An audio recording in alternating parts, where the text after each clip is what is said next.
Bonjour à tous. Quelle joie de connaître Jésus. C'est un bonheur. C'est un bonheur, un grand bonheur. Nous avons un Sauveur merveilleux. Oui.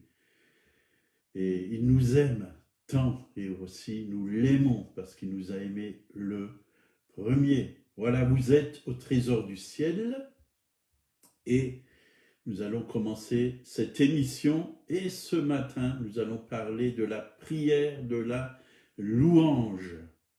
Dieu siège au milieu des louanges de son peuple. Il est bon de le louer, il est bon de l'adorer, de l'élever, parce que il est pour nous un bon père, un bon papa. Et c'est vrai, un père aime ses enfants et il a de bonnes choses pour ses enfants. Voilà, je salue Yvonne Berthou, soyez la bienvenue dans la présence de Dieu. Dieu est avec toi, il est avec nous chaque jour jusqu'à la fin du monde. Voilà, nous allons commencer cette émission, nous allons prier. Seigneur, merci, tu règnes dans le ciel, sur la terre, sous la terre, dans tout l'univers. Tu es le créateur de toutes choses et nous voulons vraiment nous remettre à toi encore ce matin, nous abandonner à toi. Oui, tu es vraiment notre victoire, notre gloire, notre paix, notre joie, notre salut, notre guérison, notre délivrance. Tu es notre tout. Oui, nous avons tout pleinement en toi. Et merci pour mes frères et sœurs qui sont là, oui, présents pour recevoir ta parole, ceux qui vont aussi venir, que ta grâce puisse les toucher encore en ce jour. Au nom de Jésus, Amen. Voilà, on va parler de la prière de louange. Dieu cherche un peuple qui le loue. Mon peuple publiera mes louanges, dit la parole de Dieu. Et nous devons publier ces louanges partout, sur toute la surface de la terre. Hébreux, chapitre 13, verset 15. Là, il nous a dit, par lui, offrons sans cesse à Dieu un sacrifice de louange, c'est-à-dire le fruit de lèvres qui confessent son nom. Oui, sans cesse. Voyez, offrons à Dieu un sacrifice de louange, tout le temps, que de nos bouches puissent sortir des louanges. C'est quoi la louange? Lui dire qui il est. Tu es grand, tu es bon, tu es puissant, tu es saint, tu règnes, tu es notre sauveur, tu es notre Seigneur, tu es notre Père, tu nous aimes.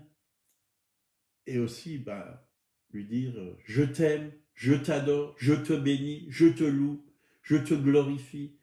Reçois ma louange. La louange, elle est vraiment, quand elle vient du plus profond de notre cœur, elle vient dans le cœur du Père, dans le cœur de Jésus, comme un parfum de bonne odeur, quelque chose qui lui est agréable. Ça le réjouit, Un père, si vous avez des enfants, ils viennent et ils vous disent « Papa ou maman, je suis heureux de t'avoir comme ma maman, comme mon papa. » Oui, tu es un bon papa, une bonne maman.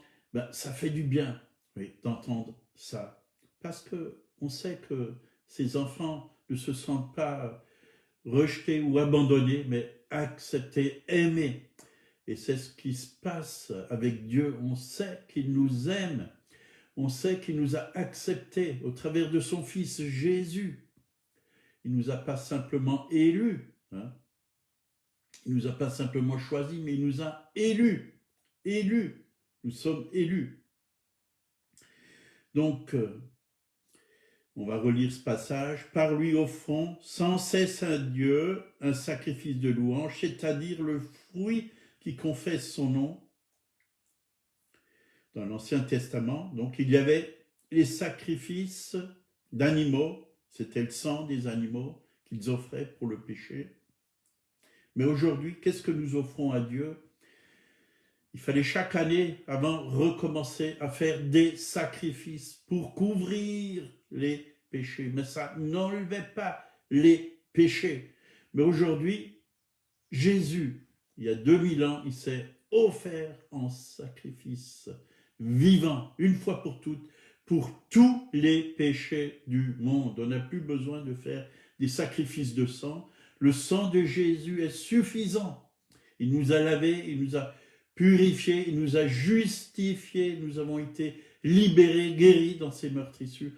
Et aujourd'hui, ce qu'il désire comme sacrifice, c'est un sacrifice de louange. Il désire que nous le louons. Oh Dieu, combien nous avons à cœur ce matin de te louer. Tu es digne de louange, tu es digne d'adoration. C'est-à-dire le fruit de nos lèvres. Voilà ce que Dieu veut, le fruit de nos lèvres, qui confesse son nom, dit la parole. On veut confesser le nom de Jésus. Par lui, offrons sans cesse, tout le temps, sans cesse. Et quand on est dans la louange, on ne se plaint pas. Parce que on voit toutes les bonnes choses que Dieu a fait pour nous, tout ce qu'il a accompli pour nous, à la croix de Golgotha. On n'a pas le temps de se plaindre, on n'a pas le temps de regarder à notre nombril, on n'a pas le temps de regarder à toutes les difficultés, tous les problèmes, à tous les vents qui soufflent sur cette terre.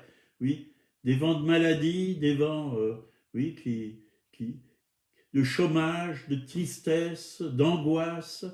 Non, on n'a pas le temps à regarder à toutes ces choses. Quand on le loue, on est fortifié, on est encouragé, on est comblé. Oui, on est béni parce que on est dans une autre atmosphère. On est dans l'atmosphère du ciel. Au ciel, les gens ne cessent de le louer et de l'adorer. Jour et nuit, il y a de la louange dans le ciel. Que ta volonté soit faite sur la terre comme elle est faite au ciel. Que cette atmosphère de louange nous touche à nous sur cette terre, mais que nous-mêmes, nous puissions être dans cet état d'esprit de louange. Sans cesse, c'est la parole qui nous le dit. Sans cesse, offrons à Dieu un sacrifice de louange. Le fruit de nos lèvres. Oui, parce que Dieu aime la louange. Oui, et c'est vrai, la Bible dit qu'on tourne nos regards vers lui, on est rayonnant de joie. Et c'est important de ne pas tourner nos regards, oui, sur toutes les informations, on peut les voir, bien sûr, mais ça ne doit pas nous influencer, ça ne doit pas nous rendre tristes. C'est peut-être triste ce qui se passe, oui, mais nous devons garder la joie du Seigneur. La joie du Seigneur, c'est notre force, c'est notre force. Psaume 34, versets 5 et 6. Le secours nous vient de Dieu. Hein, il nous a dit, il nous a dit qu'en tourne nos regards vers lui, nous sommes rayonnants de joie et le visage ne se couvre pas de honte. Quand un malheureux crie, l'Éternel entend et le sauve de toutes ses détresses. Ça peut arriver qu'on soit malheureux, oui, ça peut arriver que, voilà, dans notre âme, on ne se sent pas bien, on est triste, on est malheureux, quelque chose de mauvais nous est arrivé, mais le secours nous vient de l'Éternel. Nous devons nous tourner vers lui, crier vers lui, le louer, l'adorer, et notre peine va être transformée en joie, notre tristesse va être transformée en joie, nos malheurs en solution, oui, nos échecs en victoire. La louange change tout, et on va le voir dans la parole. Plusieurs fois, il est dit dans la Bible, quand le peuple de Dieu a loué Dieu, ils ont été libérés. Les situations ont changé. Psaume 18, versets 1 à 4, au chef des chantres, du serviteur de l'Éternel, de David, qui adressa à l'Éternel les paroles de ce cantique. Lorsque l'Éternel l'eut délivré de la main de tous ses ennemis et de la main de Saül, il dit, je t'aime, ô Éternel, ma force éternelle, mon rocher, ma forteresse, mon libérateur, mon Dieu, mon rocher, où je trouve un abri, mon bouclier, la force qui me sauve, ma haute retraite. Je m'écrie, loué soit l'Éternel, et je suis délivré de mes ennemis. Amen. Loué soit l'Éternel, et je suis délivré de mes ennemis. Si vous voulez louer Dieu et être inspiré par la louange du roi David, allez dans les psaumes et vous allez voir comment David louait Dieu. Et moi j'aime le voir, le louer. Je t'aime, ô Éternel, ma force, il est notre force. Mon rocher, il est notre rocher, il est solide. Rien ne peut nous ébranler si nous nous appuyons sur le rocher des siècles qui est Jésus-Christ, ma forteresse. Il est puissant. C'est une forteresse. On peut se réfugier en lui. Mon libérateur, il est celui qui nous libère quand nous sommes dans la difficulté, dans la détresse.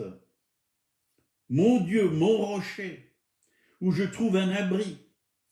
Mon bouclier, la force qui me sauve, c'est lui qui nous sauve. Ma haute retraite, on peut passer du temps dans sa sainte présence. C'est une retraite spirituelle qui nous fait tellement de bien. Prendre du temps, oui, près de lui, en lui, à découvrir aussi qui est le Père, le cœur du Père. Je m'écrie, loué soit l'Éternel, et je suis délivré de mes ennemis. Et aujourd'hui, c'est vrai qu'il y a beaucoup d'ennemis, mais nos ennemis, ce n'est pas les êtres humains, ce n'est pas les hommes, oui. L'ennemi de nos âmes, c'est le diable, mais il peut agir au travers des hommes, bien sûr. Il peut vraiment nous envoyer des pics, des malédictions au travers des hommes. Mais dans la louange, nos ennemis, oui, s'enfuient. La Bible dit que si notre ennemi vient par un seul chemin, il fuira par 7 chemins tellement qu'il a peur. Alors quand nous louons Dieu, tous nos ennemis, oui, sont vraiment sous nos pieds, sont vaincus. Nous triomphons parce que la louange, c'est l'expression de la foi, l'expression de la victoire. Nos ennemis, Jésus s'en est occupé à la croix de Golgotha il y a 2000 ans. Il a dit qu'il a dépouillé les dominations. Donc s'ils sont dépouillés, c'est-à-dire qu'il a enlevé leurs vêtements, leurs armes. Il a vaincu Satan, oui, il l'a vraiment paralysé, il l'a rendu sans force. La seule puissance qu'il a, c'est le mensonge. C'est un voleur, un menteur, mais Jésus l'a mis sous nos pieds. Il nous a donné le pouvoir de marcher sur les serpents et les scorpions et sur toute la puissance de l'ennemi, et rien ne peut nous nuire. La Bible dit que nous sommes assis avec Christ dans les lieux célestes. Donc si nous sommes assis avec Christ dans les lieux célestes, sur le trône, tous les ennemis sont sous les pieds de Jésus, mais aussi sous nos pieds. Et nous pouvons marcher sur tous nos ennemis, sur la crainte, sur la peur, sur l'incrédulité, le doute, oui, et sur tout ce qui pourrait nous nuire, nous faire du mal. Nous pouvons y marcher parce que Jésus a déjà tout accompli à la croix de Golgotha. Donc la louange est le fruit de nos lèvres qui confessent son nom. Confessons le nom de Jésus, que nos lèvres le glorifient. La Bible dit dans Jean 15, verset 8, « Si vous portez beaucoup de fruits, c'est ainsi que mon Père sera glorifié. Vous serez mes disciples. » Chaque fois que nous louons, lui rendons grâce et que nous confessons son nom, nous portons du fruit. Oui, du fruit. Et le Père est glorifié. Voyez, le fruit de nos lèvres, la louange, l'adoration. Oui. Beaucoup de louanges produisent beaucoup de fruits.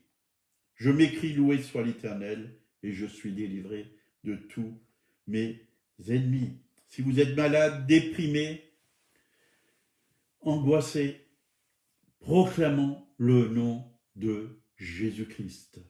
Proclamons, louons le Seigneur. Dieu nous délivre, pas de nos amis, mais de nos ennemis. Si par exemple l'alcool, la cigarette, la drogue, c'est votre ami, Dieu ne vous délivrera pas. À partir du moment où ça devient votre ennemi, parce que l'ennemi c'est quelque chose qui nous fait du mal, c'est là que Dieu vient nous délivrer. Seigneur, je n'aime pas ça, je le fais parce que j'ai un lien, mais je n'aime pas ça. Mais ce n'est pas un ami pour moi, c'est un ennemi, ça me tue, ça me fait mal, ça me détruit. Délivre-moi de ces ennemis, délivre-moi de la drogue, délivre-moi de l'alcool, délivre-moi du tabac. Ça peut être autre chose, hein, la sexualité, tromper son épouse, ou toutes sortes de choses. Dieu veut nous délivrer, il veut que ses enfants soient totalement libres. Apocalypse, chapitre 5, versets 9 et 10. Et il chantait un cantique nouveau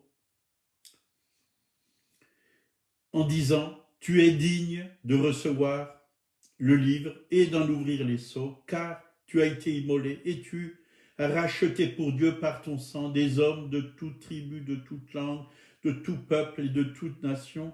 Tu as fait d'eux un royaume et des sacrificateurs pour notre Dieu, et ils régneront sur la terre. » Dieu a fait de nous un royaume de sacrificateurs. Donc nous avons lu dans le livre d'Hébreux, on a commencé par ce verset, que nous voulons offrir à Dieu un sacrifice de louange. Aujourd'hui, on offre à Dieu, nous sommes des sacrificateurs. Nous offrons à Dieu un sacrifice de louange. Et parfois, oui, si c'est un sacrifice, c'est que ça nous coûte quelque chose. Oui, notre chair n'a pas envie, notre âme, souvent non plus, n'a pas envie de louer Dieu. On a envie de faire autre chose. On a envie de faire toutes sortes de choses, sauf nous approcher de Dieu et de passer du temps dans sa présence à le louer. Ça, on n'a souvent pas envie. Mais l'esprit, l'homme intérieur, l'homme nouveau, a cette envie de le louer. Marchons par l'esprit. La Bible dit que si nous marchons par l'esprit, on n'accomplira pas les désirs de la chair. Alors, passons du temps dans la louange, bien sûr, dans l'adoration aussi, dans la prière, dans la méditation, mais passons du temps dans la présence de Dieu. Donc, un sacrifice de louange, c'est quelque chose qui coûte. Nous devons renoncer à d'autres choses parce que nous voulons donner ce temps au Seigneur.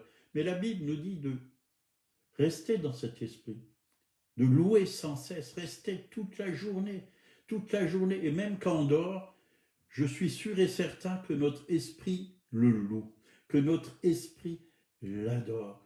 Moi, il m'est arrivé de me coucher, je dormais, mais à l'intérieur de moi, il y avait de la louange, il y avait de l'adoration, je bénissais le Seigneur. Et j'entendais, malgré que j'étais en train de me reposer toute la nuit, ça m'est arrivé de vraiment le louer et l'adorer. Mais je savais que mon esprit, parce que l'esprit qui est en nous, hein, notre esprit, lui, il est éternel, il ne dort pas, il est éternel. Le corps, oui, se repose, on se repose. Mais à l'intérieur de nous, l'esprit agit, loue, adore. Important de rester dans cette présence, la présence de Dieu, la présence du Saint-Esprit. Donc, nous tenir dans une position, nous sommes des sacrificateurs. La fonction et l'onction d'un sacrificateur, hein, c'est la louange et l'adoration. Louer et adorer, c'est libérer notre être intérieur, et c'est de là que va couler les fleuves d'eau vive. Jésus l'a dit, c'est de votre sein, oui, si vous avez soif, si vous venez à lui, que vont couler les fleuves d'eau vive.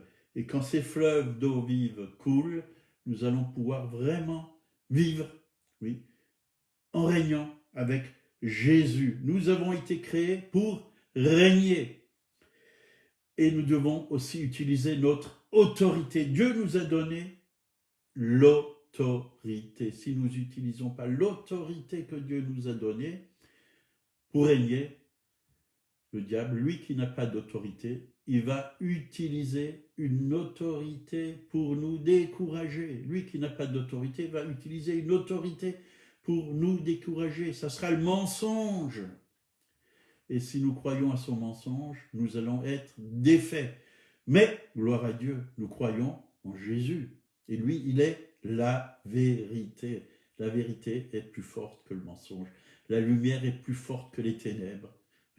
Et c'est là où nous sommes, en lui, dans sa lumière, dans sa vérité. L'Esprit de Dieu qui est en nous est l'Esprit de vérité et nous conduira dans toute la vérité. Psaume 22, verset 4. « Pourtant tu es saint, tu sièges au milieu des louanges d'Israël. » Donc, on voit que Dieu siège au milieu des louanges d'Israël. Ça veut dire que le Seigneur lui-même se manifeste quand nous le louons. Il se manifeste et c'est vrai, il siège dans le psaume 34, toujours David, verset 2. « Je bénirai l'Éternel en tout temps, sa louange sera toujours dans ma bouche. » Je bénirai l'Éternel en tout temps, quand vous allez au magasin, quand vous allez à la piscine, quand vous allez vous promener, quand vous êtes au travail, peut-être pas à haute voix, mais dans votre esprit, vous pouvez le louer.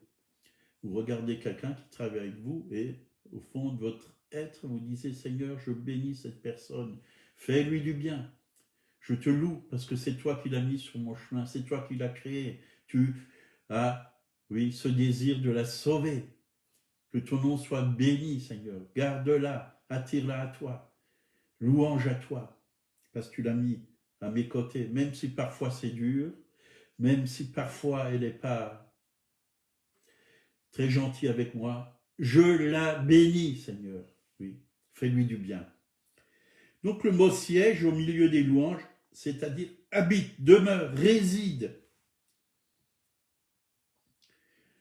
Et là, Dieu, quand nous le louons, se manifeste. Quelque chose se passe quand nous le louons. Oui, il m'est déjà arrivé de n'être pas bien dans ma peau, d'être mal à l'aise, de me sentir faible, des mauvaises pensées, de ne pas être en forme, comme on dit en français. Et quand j'ai commencé à louer Dieu, et j'ai continué, tout ça c'est tombé. Ça a disparu. Puis j'ai eu une paix surnaturelle qui vient d'en haut, de Dieu, du cœur du Père. Une joie qui vient du Saint-Esprit. Un amour, oui, pour Dieu, mais aussi pour les êtres humains. Dieu transforme toute chose dans la louange. Dieu travaille dans la louange. Dieu se manifeste dans la louange. Dieu peut même, oui, faire des miracles de guérison quand nous le louons. Et tout ce qui est contraire à la parole de Dieu et à la volonté de Dieu, quand nous le louons, disparaît de nos vies. Dieu nous communique même, quand nous le louons, des dons spirituels, des paroles de connaissance, des paroles de sagesse. Et parfois, il nous inspire aussi pour téléphoner à quelqu'un, pour l'encourager, pour le bénir. Ça met même les anges de Dieu, quand nous le louons, à l'œuvre. Nous sommes entourés vraiment de ces saints anges. Et on peut voir dans Actes 16, versets 25 et 26, Paul et Silas, on ne va pas tout lire parce qu'on va dépasser le temps, mais c'était des hommes et des femmes, les premiers chrétiens étaient des hommes et des femmes qui se tenaient dans la louange. Alors que l'apôtre Paul et Silas, parce qu'ils ont annoncé l'évangile, a été emprisonné, mis en prison, qu'est-ce qu'ils ont fait? Ils ont loué Dieu.